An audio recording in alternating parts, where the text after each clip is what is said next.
klase ay hahatiin sa dalawang bahagi. Ito ang unang pangkat at ito ang magsisilbing pangalawang pangkat. Ang gagawin niyo lamang ay kailangan niyong buunin ang mga letra sa loob ng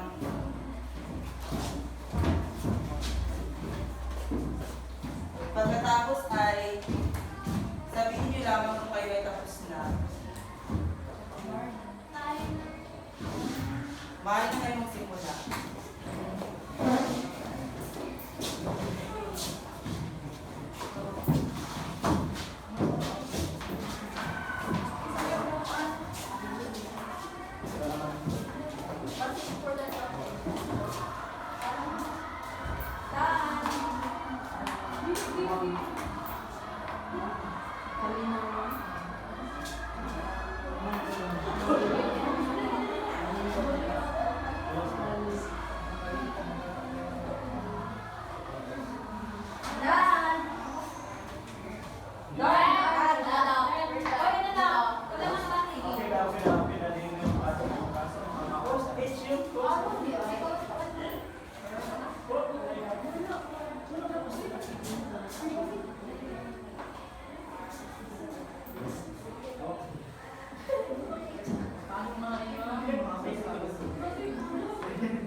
Tapos na ba ang lahat?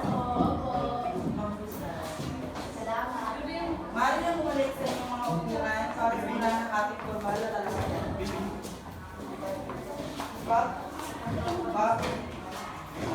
Mayroon akong hilanda. Tapos na bakang lahat. Maaari na ako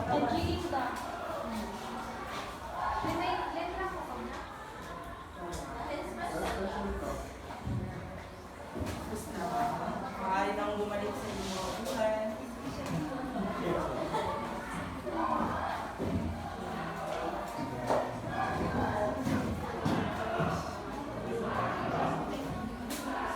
Ang mga nabuo ninyong mga salita ay yan ay ang mga katawan ay o ang bahagi ng talumpati. So sa araw na ito ay tatalakayin natin ang katawan ng talumpati. Maaari itong basahin ng ating layunin sa araw nito. Ginoong Caesar.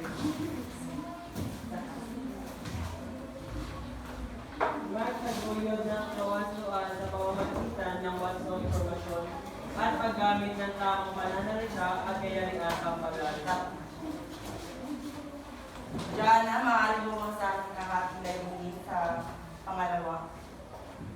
Magbigay ng kainawan sa pamamagitan ng paggamit ng mga simple at tiyak na salita na madaling unawaan ng mga tagapagsalita. Ito ragay, maaari bumasahin ang pamamagitan. Magkaroon ng pang-akit o kawilihan sa pamamagitan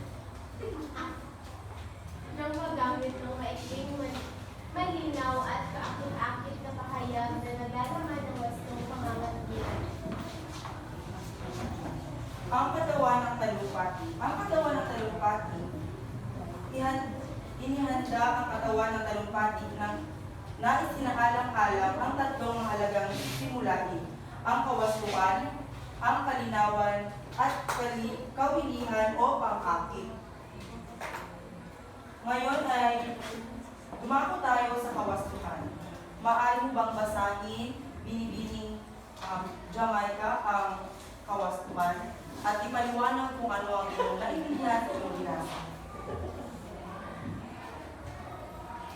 Lahat ng nilalaman at kayarian ng pambalarila ng talumpati ay dapat maging wasto at suportado ng ebidensya mula sa mga mapaniniwalaang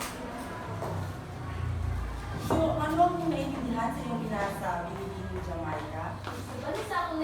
base sa aking naiintindihan, kawastuhan. So, dapat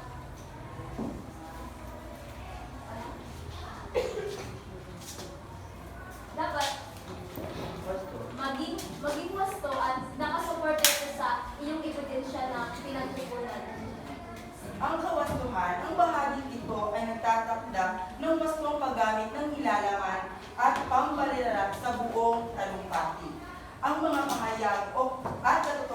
ay dapat suportado ng ebidensya mula sa pinagkakatiwalaang pinagmulan. Intindihan niyo ba? Ngayon, tumako naman tayo sa kalinawan. Archaga, maaari bang basahin ang kalinawan at ipaliwanag kung ano ang mga Ang kalinawan, ang tagumpay ng isang talumpati ay nakasalalay sa paggamit ng angkop ng salita na madaling maintindihan ng mga tagapakinig. Dapat itong maging payak at tiyak upang maiwasan ang kalituhan. May iwasan ang kalituhan. Okay, so dapat madaling maintindihan upang hindi malihis ang mga mababasa sa kanilang naintindihan sa kanilang sa binabasa sa lesson. magaling? Bigyan siya ng fireworks club. Lakasan lahat ay magpartisipa. Inanayaan ko ang lahat ng partisipa. Bigyan ng fireworks club. 1, 2, 3. So, sa kalinawan, ang naging ng bahaging ito ay magkaroon ng malinaw at madaling maintindihan ang mga pagpapahayag. Dapat maging payak, tiyak, at hindi maligoy sa pagpili ng mga salita upang maipahatid ang maayos ang mensahe sa mga tagapakinig. Malinaw ba? Ginoong Arligi, maaari bang basahin ang pang-akit o kalinawan at ipaliwanag mo kung ano ang Pang-akit o kawilihan. Ang talumpati ay dapat magkaroon ng pang-akit sa tagapakinig sa pamamagitan ng wastong pangatwiran at paggamit ng malinaw na pahayag na hindi nakakalito. Sa pagbibigay mo ng talumpati para mas maniwala ang iyong mga tagapakinig, kinakailangan mo bigyan sila ng pintal sa kanilang mga kaisipan nang sa gayon hindi lamang sila nakikinig sa iyong tinatalumpati, pagkamat sila rin ay nagbuo ng kanilang mga suwensyo na tumugan sa kanilang mga sariling sa kanilang isipan. Halimbawa na lang ako'y sumali sa aking patimpala. Sa aking pagtatalumpati, kailangan magbibigay ako ng isang katanungan na siyang magbibigay ng sagot sa kanilang mga isipan. Nang sa gayon ay hindi lamang sila makarinig ng aking solusyon at opinion, bagamat sila rin ay makakabuo ng kanilang sariling opinion at solusyon. bigyan ng ibon club. 1, 3, 1, 2, 3, 3, 1, 2, 3, 3, 3. So sa pang-akit at kawilihan, ang bahagi ito ay tumutukoy sa paraan ng pagpapahayag ng pagiging kaakit-akit at papaunawa sa mga tagapakinig. Mahalaga ang wastong pangangatwiran upang maakit ang interes ng mga tagapakinig. Mahalaga rin iwasan ang paggamit ng mga malalabong salita at teknikal na terminolohiya upang maiwasan ang pagkabagwag ng mga tagapakinig. Intindihan ba? At yun lang ang nagtatapos